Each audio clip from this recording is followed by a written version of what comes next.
आज हम चर्चा करेंगे 1857 की क्रांति की। अब देखो, क्रांति होती है, कोई आंदोलन होता है तो उसके पीछे कोई न कोई वजह होती है। और क्रांति होती है तो ये एक दिन का कोई विरोध नहीं होता है, लंबे समय तक व्यक्ति का शोषण होता रहता है, उसे लगातार दबाया जाता है, हर तरीके से उस व्यक्ति का शोषण किया जाता है।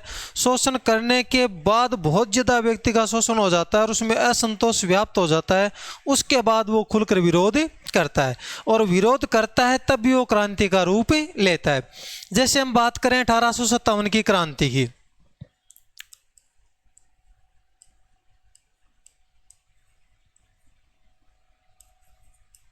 अठारह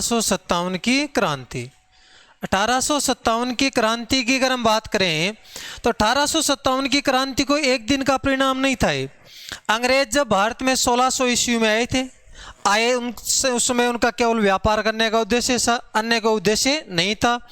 धीरे धीरे उन्होंने देखा कि भारत के राजा महाराजा कैसे एक दूसरे से लड़ते हैं, इस लड़ाई का फ़ायदा उठाया जाए, और फ़ायदा उठाने के लिए उन्होंने भारतीय राजा महाराजाओं को आपस में लड़ाना प्रारंभ किया, उनका फ़ायदा उठाया। और आते आते बक्सर का प्लासी का युद्ध हुआ, तब तक तो अंग्रेज़ों ने भारत में अंग्रेजी सत्ता की स्थापना कर ली थी।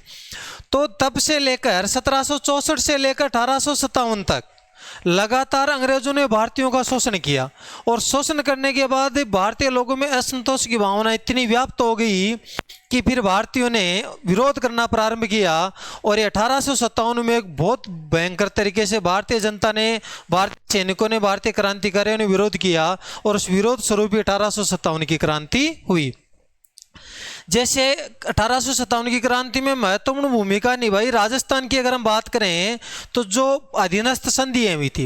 देखो, राजस्थान के राजाओं को अधीनस्थ संधि करने की आवश्यकता क्यों पड़ी, इसके पीछे भी कारण था।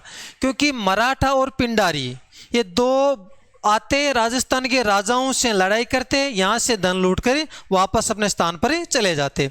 इससे राजस्थान के राजा से भी हो गए परेशान होकर राजस्थान के राजाओं ने फिर अंग्रेजों के साथ संधि की। अंग्रेजों ने कहा, भाई आप हमारे साथ संधि कर लो, मराठा पिंडारी आएंगे उनसे हम लड़ेंगे, वो जिम्मेदारी हमारी है, हम जाने हमारा काम जाने, आप तो बस हमारे साथ संधि करो, हम आपके राजनीतिक मामलों में हस्तक्षेप नहीं करेंगे बिल्कुल भी, आप बस संधि कर लो, हम आपकी सुरक्षा करेंगे। इसके बदले एक हमारा पॉलिटिकल एजेंट बैठेगा आपके राज्य पर, और एक सेना रहेगी, उस सेना का खर्चा, उस पॉलिटिकल एजेंट का खर्चा उस राज्य को देना पड़ेगा। तभी राजाओं ने शर्तें मान ली। लेकिन जो अंग्रेज थे वो तो भारत में सत्ता स्थापित करना चाहते थे, पूरे भारत में राज करना चाहते थे। उन्होंने राजनीतिक मामलों में दखलंदाजी करना प्रारंभ कर दिया, जिससे जो शासक थे वो भी क्या हो गए, उनसे परेशान हो गए। जनता तो पहले परेशान थी। फिर कुछ धार्मिक कारण रहे कि अंग्रेज थे, वो धार्मिक कारण थे, सामाजिक कारण थे, आर्थिक कारण थे, राजनीतिक कारण थे। इन सब कारणों के कारण 1857 की क्रांति का जन्म हुआ। तो एक क्रांति भी होती है, एक आंदोलन होता है, उसके पीछे बहुत सारे कारण होते हैं, जिन कारणों से लोग इकट्ठा होकर या शोषण से परेशान होकर फिर क्रांति आंदोलन करते हैं। तो 1857 की क्रांति की बात करें तो देखो, सबसे पहले तो 1857 की क्रांति के अगर हम कारण की बात करेंगे तो इसमें देखो, एक तो थी अंग्रेजों द्वारा की गई पहला बिंदु। कारण में पहले बिंदु की बात करें तो पहला बिंदु तो था सहायक संधियां। अंग्रेजों ने जो राजस्थान की रियासतों के साथ सहायक संधियां की, वो इसका कारण बना। दूसरा जो इसका क्रांति के कारण था, वो क्रांति का था धार्मिक कारण, कि भारतीय अंग्रेजों ने ईसाई मिशनरियां जो आई वो लगातार धर्म परिवर्तन करवाई जा रही थी। तीसरा जो कारण था वो था सामाजिक। अंग्रेज भारतीय लोगों के जो सामाजिक रीति रिवाज थे उनकी अवहेलना करते थे या उनका हंसी मजाक उड़ाते थे। चौथा आर्थिक कारण, अंग्रेजों के आने से पहले भारत की अर्थव्यवस्था आत्मनिर्भर थी, जो अंग्रेजों ने भारत की अर्थव्यवस्था को पूर्णतया चौपट कर दिया। और पांचवा राजनीतिक कारण, कि भारत में पहले राजा महाराजा शासन करते थे, अंग्रेजों ने आकर उनके शासन व्यवस्था में दखलंदाजी प्रारंभ करके और भारतीयों में असंतोष व्याप्त किया। इन सब कारणों की वजह से 1857 की क्रांति हुई, जिनमें पहला साइक संधियां, दूसरा धार्मिक कारण, तीसरा सामाजिक कारण, चौथा आर्थिक कारण और पांचवा राजनीतिक कारण। साइक संधियों की बात करें तो देखो, साइक संधि लागू करने वाला जो अंग्रेज गवर्नर जनरल था वो था वेलेजली, और साइक राजस्थान के साथ साइक संधि या राजपुताना के साथ साइक संधि करने वाला जो अंग्रेज अधिकारी था वो था लॉर्ड लेक। सबसे पहले साइक संधि करने वाली जो रियासत थी उसका नाम था भरतपुर। भरतपुर के राजा रणजीत सिंह ने 29 सितंबर 1803 को सबसे पहले अंग्रेजों के साथ साइक संधि की। अगर क्वेश्चन एग्जाम में आ जाए कि अंग्रेजों के साथ सबसे पहले आक्रामक व सुरक्षात्मक रूप से, रक्षात्मक रूप से साइक संधि करने वाली रियासत कौन सी थी, तो आपका आंसर आएगा अलवर।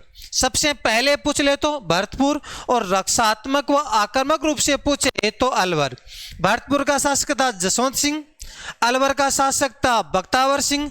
भरतपुर ने की 29 सितंबर 1803 को, अलवर ने की 14 नवंबर 1803 को। फिर देखो, साइक संधियों के बाद आता है अधीनस्थ संधियां। अधीनस्थ संधि, सर्वप्रथम अधीनस्थ संधि करने वाली जो रियासत थी वो थी करौली, और करौली का शासक था हरबख्श पाल सिंह। उसने सबसे पहले साइक संधि की, अधीनस्थ संधि की, और ये अधीनस्थ संधि की उन्होंने वो की 9 नवंबर 1817 को। और सबसे अंत में अधीनस्थ संधि करने वाली जो रियासत थी वो थी सिरोही, और सिरोही ने की 11 सितंबर 1823 को। साइक संधि के लागू करने वाला भारत का जो गवर्नर जनरल था वो था वारेन हेस्टिंग्स, और साइक संधि करने वाला राजपुताने के साथ साइक संधि अधीनस्थ संधि करने वाला जो अंग्रेज अधिकारी था वो था चार्ल्स मेटकॉफ। तो हमें अधीनस्थ संधि और साइक संधि की बात करते हैं तो सबसे पहले हम बात करेंगे, वो करेंगे अधीनस्थ संधि की, साइक संधि की। तो साइक संधि करने, साइक संधि लागू करने वाला अंग्रेज गवर्नर जनरल, लागू करने वाला अंग्रेज गवर्नर जनरल या भारत का गवर्नर जनरल। तो भारत का गवर्नर जनरल कौन था? Lord Wellesley. Lord Wellesley. तो साइक संधि लागू करने वाला भारत का governor general Lord Wellesley.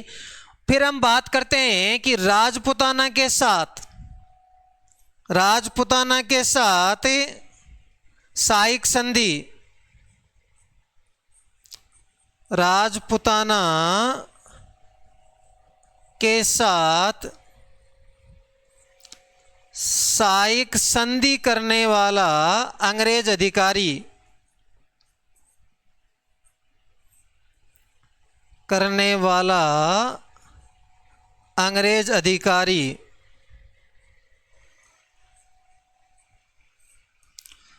Rajputana के साथ साइक संधि करने वाला जो अंग्रेज अधिकारी था वो था लॉर्ड लेक। Lord lake. फिर हम बात करेंगे राजस्थान में साइक संधि करने वाली प्रथम रियासत, राजस्थान में साइक संधि करने वाली प्रथम रियासत,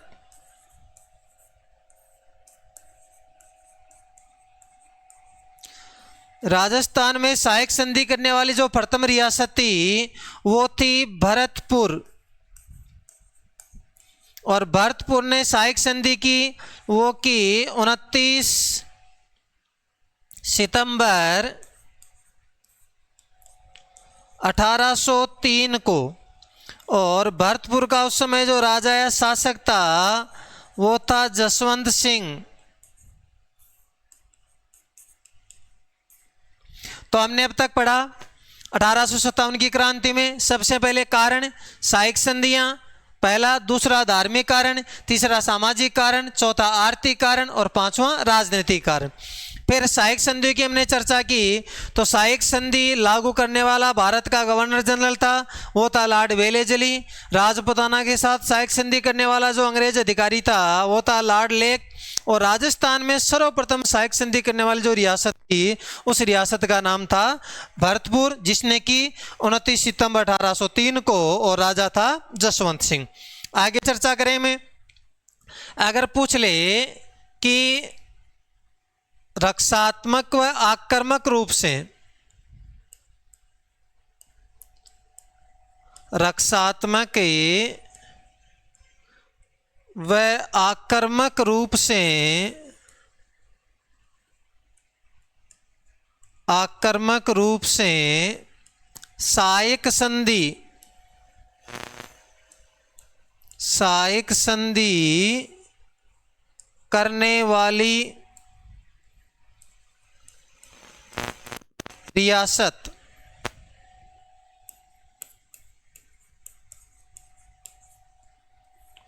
वो थी अलवर।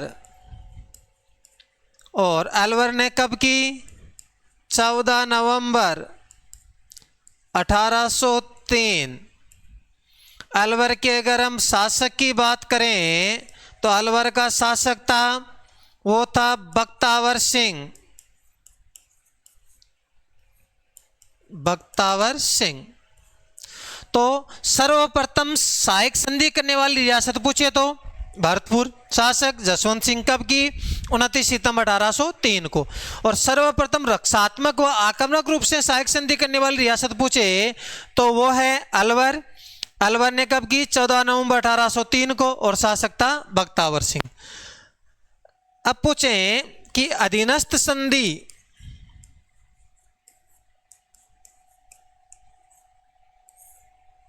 अधीनस्थ संधि लागू करने वाला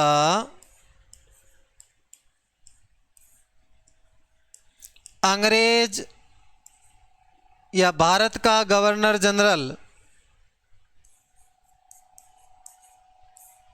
भारत का गवर्नर जनरल वो था वारेन हेस्टिंग्स, वारेन हेस्टिंग्स। अब हम बात करें राजपुताना के साथ अधीनस्थ संधि करने वाला अंग्रेज गवर्नर, अंग्रेज अधिकारी, राजपुताना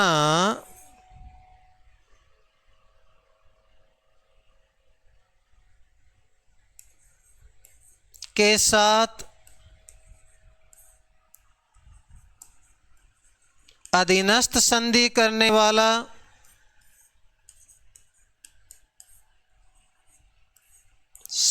करने वाला अंग्रेज अधिकारी,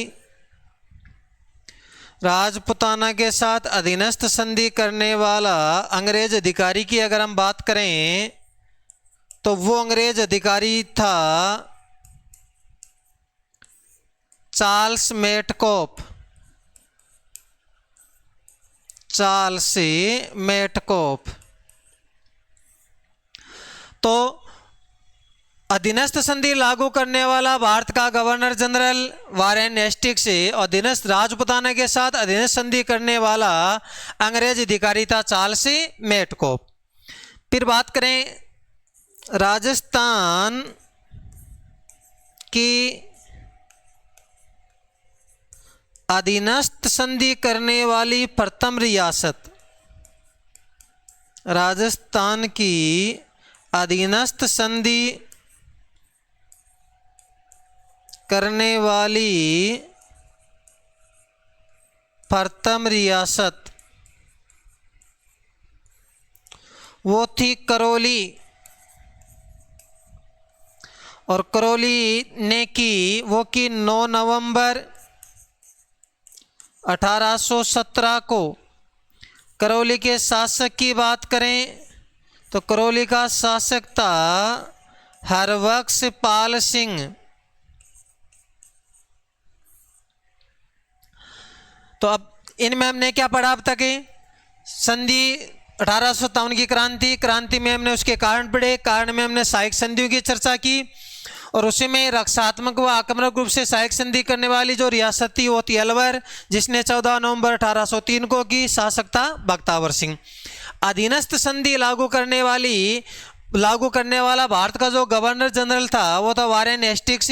राजपुताना के साथ अधीनस्थ संधि करने वाला अंग्रेजी अधिकारी चार्ल्स मेटकोप, और सर्वप्रथम अधीनस्थ संधि करने वाली राजस्थान की जो रियासत थी वो राजस्थान की रियासत थी करौली, जिसने की 9 नवंबर 1817 को, और शासक था हरबख्श पाल सिंह।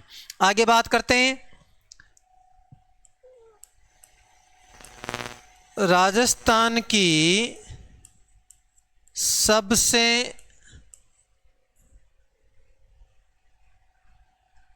अंत में अधीनस्थ संधि करने वाली रियासत, सबसे अंत में अधीनस्थ संधि करने वाली रियासत,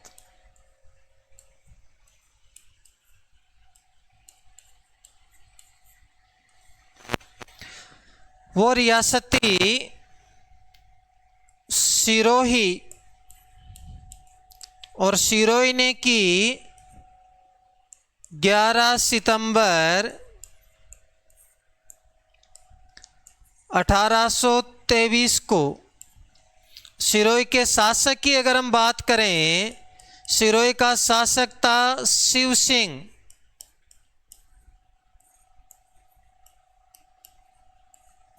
तो ये थी हमारी सहायक संधियां और अधीनस्थ संधियां, जिनके कारण भी राजस्थान में 1857 की क्रांति हुई। धार्मिक, राजनीतिक, सामाजिक, आर्थिक कारण तो रहे, ये तो राजस्थान में भी रहे, भारत में भी रहे, सब जगह रहे 1857 की क्रांति के।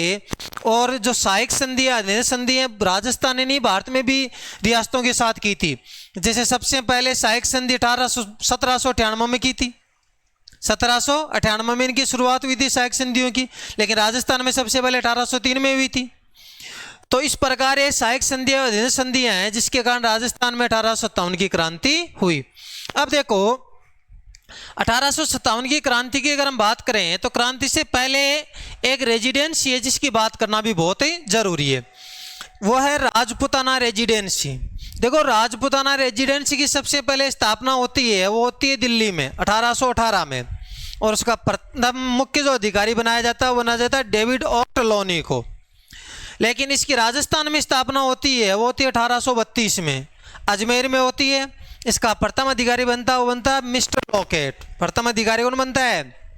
Mister locket. और इस राजपुताना रेजिडेंसी के प्रमुख अधिकारी के पद को नाम दिया गया AGG, agent to governor general.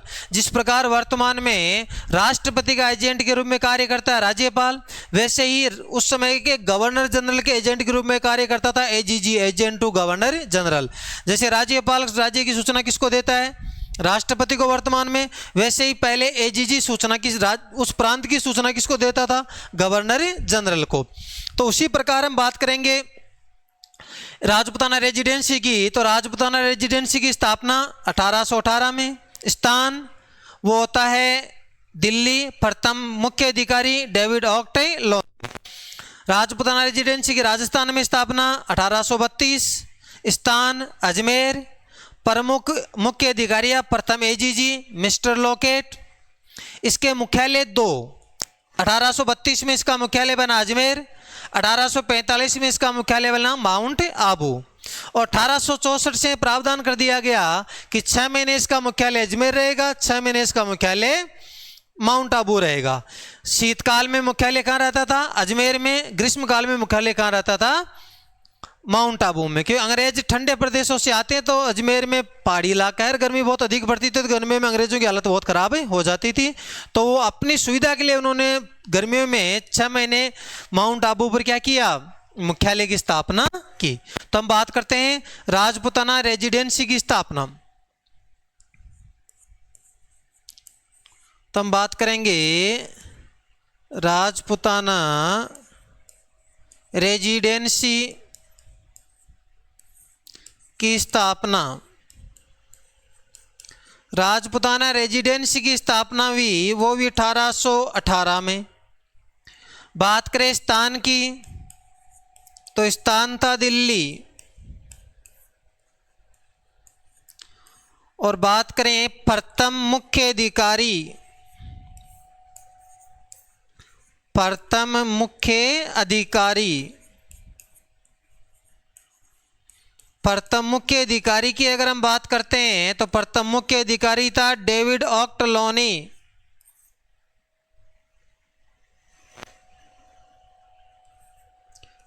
David ऑक्टलोनी। फिर हम बात करें राजस्थान में राजपुताना रेजिडेंसी की स्थापना। राजस्थान में राजपुताना रेजिडेंसी की स्थापना।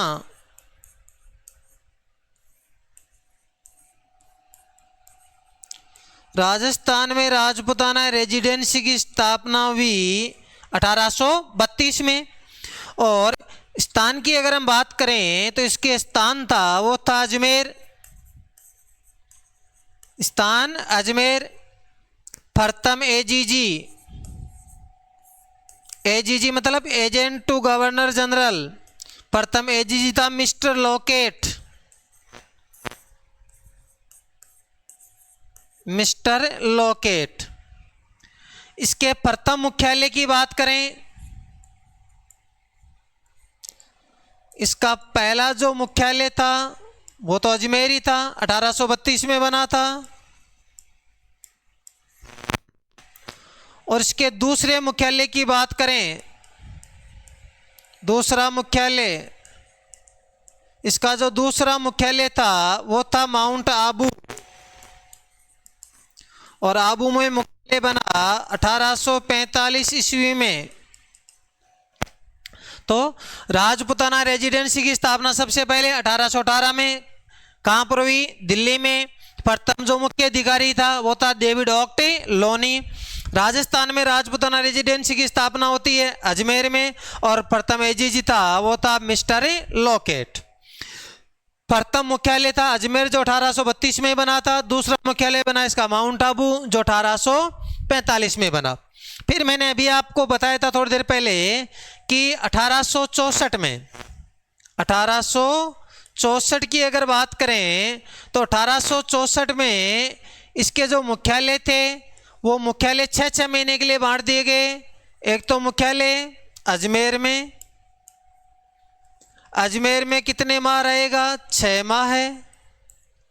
और एक इसका मुख्यालय बनेगा माउंट आबू में। माउंट आबू में इसका मुख्यालय होगा वो भी 6 माह के लिए होगा। ये व्यवस्था 1864 में की गई थी, ध्यान रखना। इसके बाद हम बात करें अजमेर में जो मुख्यालय था ये था शीतकालीन। सर्दियों में अंग्रेज कहाँ रहते थे? अजमेर में। और जैसे गर्मी आती अंग्रेज कहाँ चले जाते? माउंट आबू। तो माउंट आबू में ग्रीष्मकालीन मुख्यालय, ग्रीष्मकालीन मुख्यालय। तो 1864 में व्यवस्था की गई कि मुख्यालय अजमेर और माउंट आबू दोनों जगह 6 माह रहेंगे। 6 माह अजमेर रहेगा, 6 माह माउंट आबू रहेगा। अजमेर में शीतकाल मतलब सर्दियों में रहेगा और माउंट आबू ग्रीष्मकाल मतलब गर्मियों में मुख्यालय रहेगा। यह थी राजपुताना रेजिडेंसी। अब देखो जब 1857 की क्रांति होती है तो कुछ महत्वपूर्ण तथ्य हैं वो आपको याद रखने बहुत जरूरी है। और उनमें सबसे पहले 1857 की क्रांति के समय भारत का गवर्नर जनरल, भारत का गवर्नर जनरल था वो था लॉर्ड कैनिंग। फिर बात करें 1857 की क्रांति के समय ब्रिटेन की महारानी वो थी विक्टोरिया। 1857 की क्रांति के समय ब्रिटेन का प्रधानमंत्री वो था लॉर्ड पामस्ट्रम। उसके बाद बात करें 1857 की क्रांति के समय राजस्थान का एजीजी वो था जॉर्ज सेंट पैट्रिक लॉरेंस। एक बात याद रखना, 1857 की क्रांति से कुछ दिन ही पहले एक की भारत राजस्थान का एजीजे जिसका नाम था हेनरी लॉरेंस, जो जॉर्ज सेंट पैट्रिक लॉरेंस का भाई था। तो 1857 की क्रांति से कुछ दिन ही पहले राजस्थान से उनका ट्रांसफर करके और उनके स्थान पर उनके भाई जॉर्ज सेंट पैट्रिक लॉरेंस को लगाया गया था। तो राजस्थान में 1857 की क्रांति के समय एजीजी था, वो था कौन है? George Saint Patrick Lawrence. भारत में क्रांति का नेतृत्व किया, वो किया बहादुर शाह जफर द्वितीय ने। राजस्थान में क्रांति का नेतृत्व करता माना जाता है ठाकुर कुशाल सिंह चंपावत को। भारत में क्रांति का जो सेनापति की बात करें तो सेनापति बहादुर शाह जफर द्वितीय के पुत्र को सेनापति बनाया गया था, लेकिन फिर उनको गिरफ्तार करके उनको गोली मार दी गई। बहादुर शाह जफर को गिरफ्तार करके रंगून जेल भेज दिया और वहीं पर उनकी क्या हो जाती है? मृत्यु हो जाती है। अब हम कुछ महत्वपूर्ण तथ्यों में लेकर चलते हैं। तो महत्वपूर्ण तथ्यों की अगर हम बात करें तो देखिए,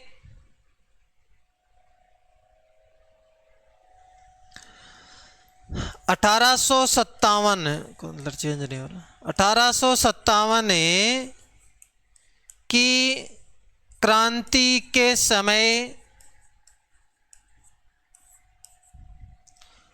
भारत का गवर्नर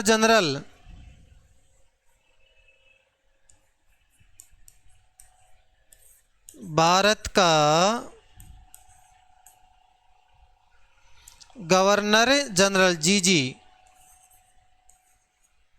वो था लॉर्ड कैनिंग।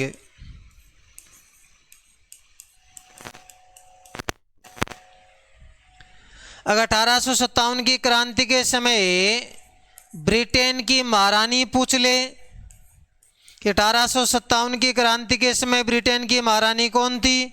ब्रिटेन की महारानी थी, वो थी विक्टोरिया। 1857 की क्रांति के समय आपसे पूछ ले ब्रिटेन का पीएम कि ब्रिटेन का प्रधानमंत्री कौन था? ब्रिटेन का प्रधानमंत्री था लॉर्ड पामस्ट्रम।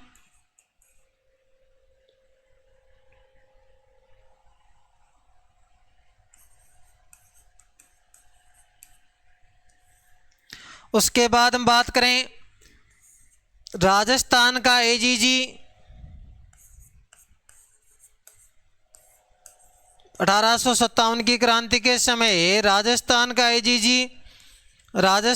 एजीजी था, वो था जॉर्ज सेंट पैट्रिक लॉरेंस।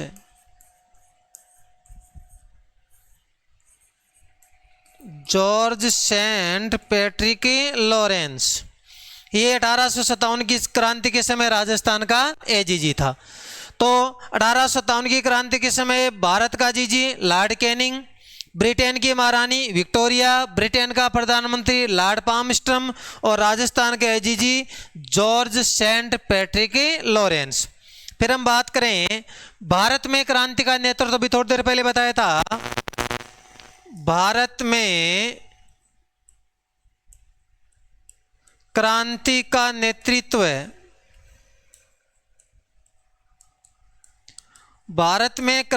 नेतृत्व किया था बहादुर शाह जफर द्वितीय, अंतिम मुगल बादशाह थे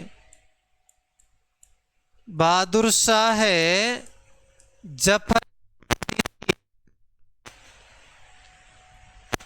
राजस्थान में क्रांति का नेतृत्व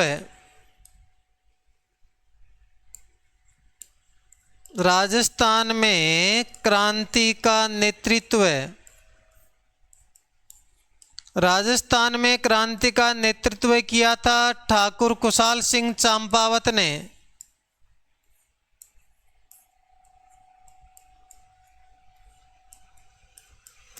ठाकुर कुशाल सिंह ने राजस्थान में क्रांति का नेतृत्व।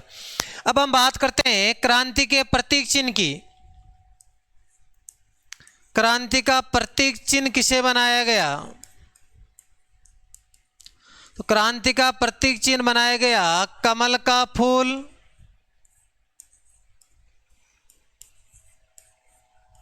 व चपाती।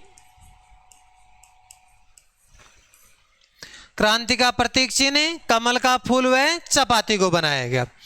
ये थे कुछ महत्वपूर्ण तथ्य जो हम क्रांति से संबंध रखने वाले थे।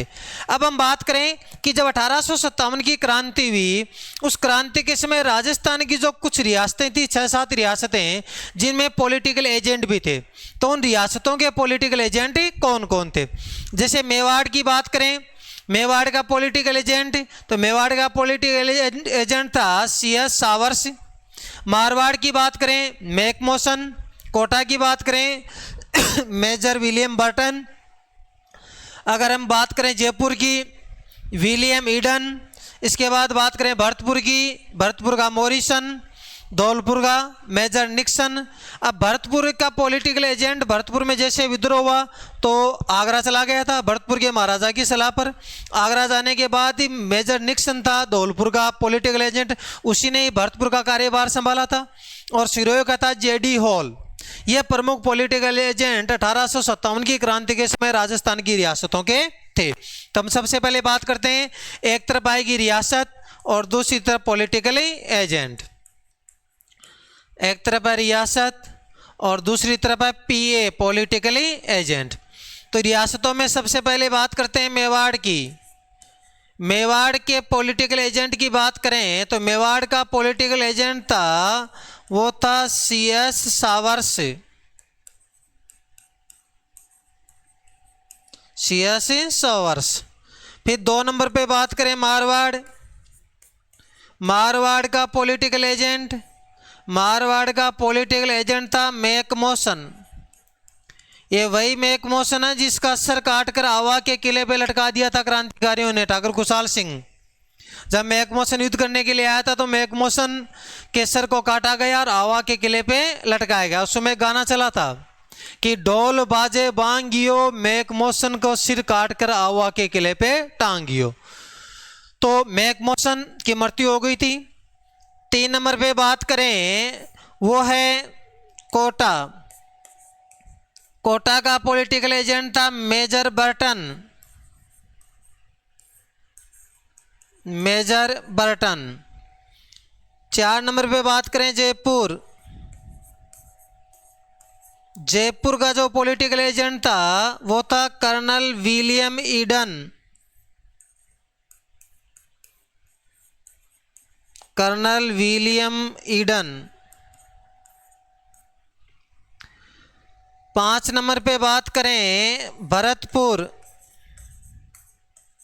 भरतपुर का पॉलिटिकल एजेंट था मॉरिसन। फिर बात करें 6 नंबर पे धौलपुर। धौलपुर का पॉलिटिकल एजेंट था मेजर निक्सन।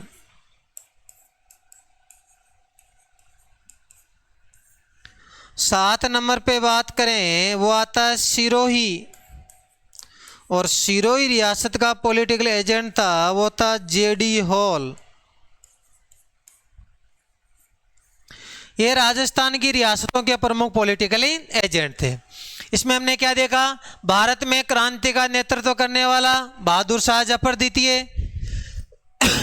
राजस्थान में क्रांति का नेतृत्व है ठाकुर खुशहाल सिंह चंपावत। प्रतीक चिन्ह कमल का फूल व चपाती। फिर बात करें रियासतों की तो रियासत मेवाड़, जो रियासत और पॉलिटिकल एजेंट, मेवाड़ का political agent CL showers. Marwar का पॉलिटिकल एजेंट मैकमोसन। मारवाड़ का पॉलिटिकल एजेंट मैकमोसन। उसके बाद बात करें कोटा, कोटा का मेजर बर्टन। फिर है जयपुर, जयपुर का कर्नल ईडन। उसके बाद अगर हम बात करें भरतपुर की, भरतपुर का मॉरिसन। फिर बात करें धौलपुर की मेजर निक्सन, जिन्होंने भरतपुर का भी कार्यभार संभाला था। और 7 नंबर पे आता है सिरोही, जिसका जो पॉलिटिकल एजेंट था वो था JD हॉल। उसके JD हॉल। उसके बाद हम आगे बात करें रियासत और शासक। देखो यहां से क्वेश्चन सीधा सीधा उठ के आता है। पॉलिटिकल एजेंट वाला तो बहुत बार क्वेश्चन पूछा जा चुका है एग्जाम में। और रियासत और रियासत के शासक, ये क्वेश्चन भी एग्जाम में आते हैं। रियासत और रियासत के शासक की अगर हम बात करें तो राजस्थान की रियासत और उनके 1857 की क्रांति के समय कौन कौन शासक थे। मेवाड़ का शासक महाराणा स्वरूप सिंह। मारवाड़ का शासक महाराजा तख्त सिंह। बीकानेर का शासक महाराजा सरदार सिंह। जैसलमेर का शासक रणजीत सिंह। जयपुर का शासक महाराजा राम सिंह द्वितीय। कोटा का शासक महाराव राम सिंह द्वितीय। बूंदी का शासक राम सिंह। उसके बाद अलवर का शासक विनय सिंह या बन्ने सिंह। भरतपुर का शासक, भरतपुर में अगर बात करें इसके बाद मैं धौलपुर की, और धौलपुर में जो शासक था, धौलपुर के अलावा करौली का शासक मदनपाल। अलवर का शासक उस समय था बख्तावर सिंह। और भरतपुर के शासक की बात करें तो भरतपुर का शासक था जसवंत सिंह। ये प्रमुख शासक। टोंक का शासक वजीरुद्दौला। टोंक का शासक था वो था नवाब वजीरुद्दौला। फिर बात करें झालावाड़ के शासक की, वो था पृथ्वी सिंह। बात करें बांसवाड़ा के शासक की, महारावल लक्ष्मण सिंह। बात करें हमें प्रतापगढ़ के शासक की, महारावल दलपत सिंह। बात करें हम डूंगरपुर के शासक की, वो था महारावल उदय सिंह। ये 1857 की क्रांति के समय प्रमुख शासक थे अलग अलग रियासतों के। तम शासकों की चर्चा करते हैं, जिसमें सबसे पहले लिखते हैं हमें मेवाड़ 1 नंबर पे। मेवाड़ का शासक था महाराणा स्वरूप सिंह।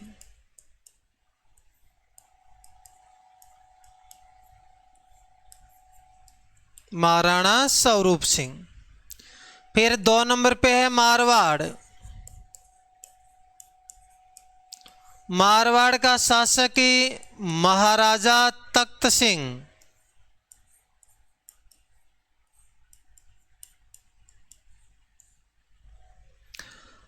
तीन नंबर पे बात करें बीकानेर। बीकानेर का शासक सरदार सिंह। ये राजस्थान के एकमात्र शासक थे सरदार सिंह, जिन्होंने राजस्थान से भी बाहर हिसार और बड़ालू, हिसार हरियाणा और बड़ालू पंजाब जाकर अंग्रेजों की मदद की थी। वो शासक कौन थे? सरदार सिंह। 4 नंबर पे जैसलमेर।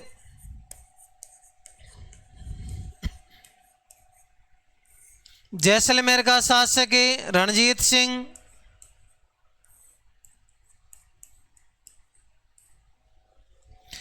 5 नंबर पे बात करें, 5 नंबर पे शासक आता है टोंक, एकमात्र राजस्थान की मुस्लिम रियासत, नवाब वजीरुद्दौला।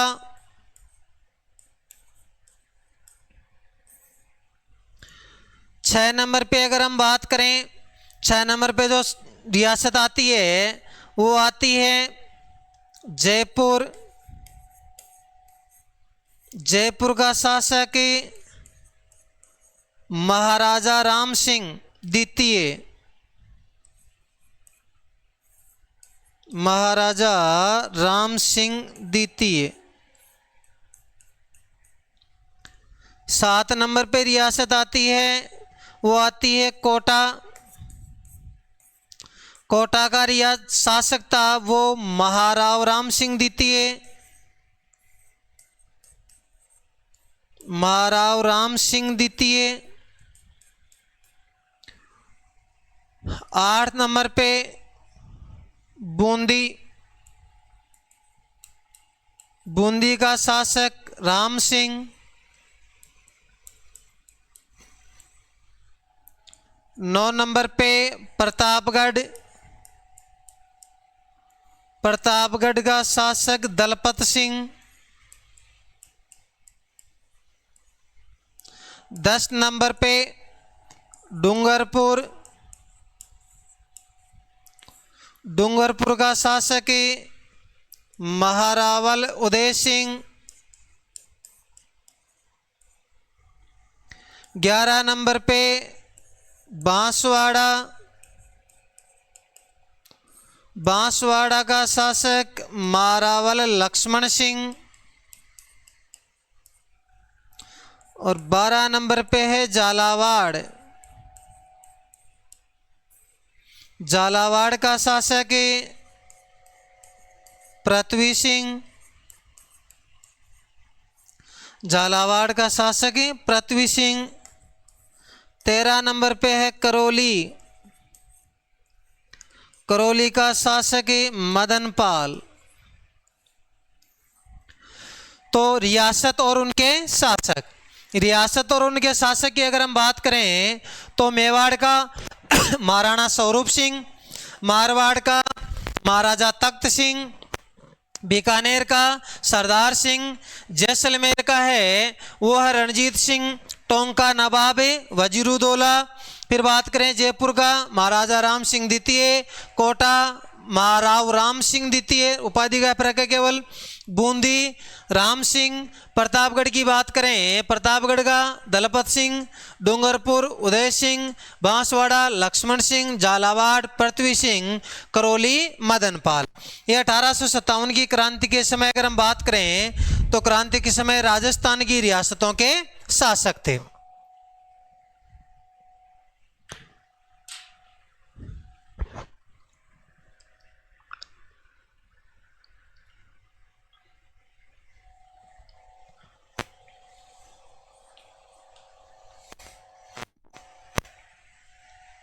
आगे देखिए, अब हम चर्चा करते हैं कि 1857 की जो क्रांति हुई थी, इस क्रांति के समय राजस्थान में सैनिक छावनियां कितनी थी।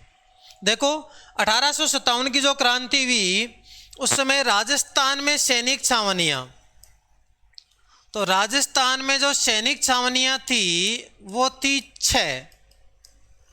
1857 की क्रांति के समय राजस्थान में सैनिक छावनी कितनी थी? 6। अब 5 सैनिक छावनी तो ऐसी है जो राजस्थान में है वर्तमान में, लेकिन एक छावनी ऐसी है जो नीमच एमपी में, नीमच एमपी में। पहले जो नीमच वाला क्षेत्र था वो मेवाड़ रियासत के अंदर आता था, इसलिए उस छावनी को भी कहाँ माना गया है? राजस्थान में। से पहली छावनी है नसीराबाद, ये पड़ती है अजमेर में। दूसरी छावनी है नीमच, ये पड़ती है एमपी में। तीसरी छावनी की बात करें मैं वो है देवली टोंक। चौथी छावनी है वो है एरिनपुरा पाली।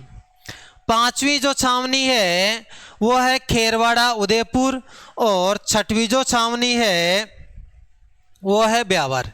तो देखो ये प्रमुख जो कितनी छावनियाँ थी? 6। पहली जो छावनी है नसीराबाद अजमेर, दूसरी छावनी है नीमच एमपी, तीसरी है देवली टोंक, चौथी है एरिनपुरा पाली,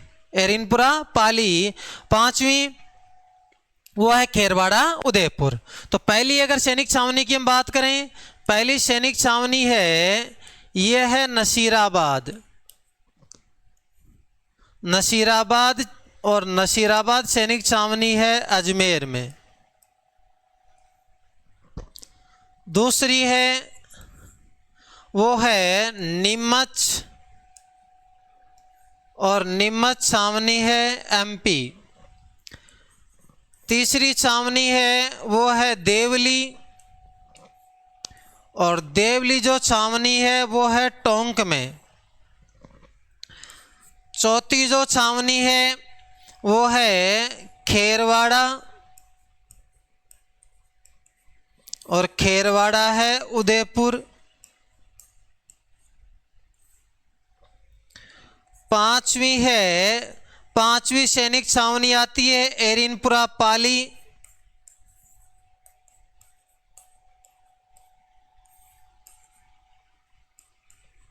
और 6वीं सैनिक छावनी आती है वो है ब्यावर।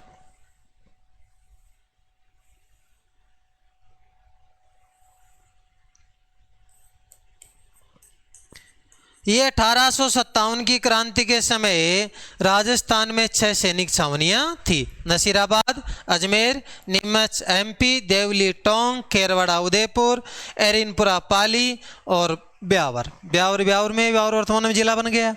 तो ये प्रमुख सैनिक छावनियां 1857 की क्रांति के समय थी। राजस्थान में सबसे पहले क्रांति का जो बिगुल बजा वो बजा नसीराबाद छावनी से। नसीराबाद छावनी से 28 मई 1857 को क्रांति की शुरुआत होती है। अगर अब पूछ ले कि भारत में क्रांति का प्रारंभ कब हुआ, भारत में क्रांति का प्रारंभ होता है 10 मई 1857 को। भारत में क्रांति का प्रारंभ होता है 10 मई 1857 को। और भारत में क्रांति का प्रारंभ होता है, वो होता है मेरठ से, मेरठ यूपी से 10 मई 1857 को। और राजस्थान में क्रांति का प्रारंभ होता है नसीराबाद अजमेर से 28 मई 1857 को। इसके बाद हम बात करें कि जो क्रांति थी, इस क्रांति की तिथि क्या निश्चित की गई थी कि कौन सी तिथि को ये क्रांति होगी, कौन सी डेट को क्रांति होगी। तो क्रांति की तिथि निश्चित की गई थी 31 मई 1857 को। एक सबसे बड़ा कारण ये भी है 1857 की क्रांति का विफल होने का कि ये क्रांति अपने निश्चित समय पर प्रारंभ नहीं हुई। इस कारण भी ये क्रांति क्या रही, असफल रही। क्योंकि 31 मई को अगर संपूर्ण भारत में एक साथ क्रांति का प्रारंभ होता तो अंग्रेज उसे दबाने में क्या रहते, असफल। लेकिन अलग अलग स्थानों पर अलग अलग समय क्रांति हुई तो अंग्रेजों ने जाकर वहाँ क्रांतियों का क्या कर दिया, दमन कर दिया। दूसरी बात ये भी कि अंग्रेजों का भारतीय सैनिकों ने भी बहुत, भारतीय राजाओं ने भी बहुत सहयोग किया। अगर हम इन छावनियों की बात करें, देखो इनकी जो ये 6 छावनी थी, इन 6 छावनियों में कुल मिलाकर 5000 सैनिक थे। 6 छावनियों में सैनिकों की संख्या कितनी थी, 5000। लेकिन एक मजे की बात है को 5000 में से एक भी सैनिक अंग्रेज नहीं था। पांचों के 5000 सैनिक कौन से थे, भारतीय। इन सब छावनियों में केवल 30 अंग्रेज अधिकारी थे जो इन छावनियों पर निगरानी करने का काम, संचालित करने का काम, प्रशिक्षण देने का काम, सब जो कार्य करते थे वो कौन करते थे, 30 अधिकारी। तो अंग्रेज 30 अधिकारी थे, 5000 सैनिक में से एक भी सैनिक अंग्रेज नहीं था, सभी के सभी सैनिक भारतीय थे। इतना पढ़ते हैं, बाकी चर्चा करेंगे कल।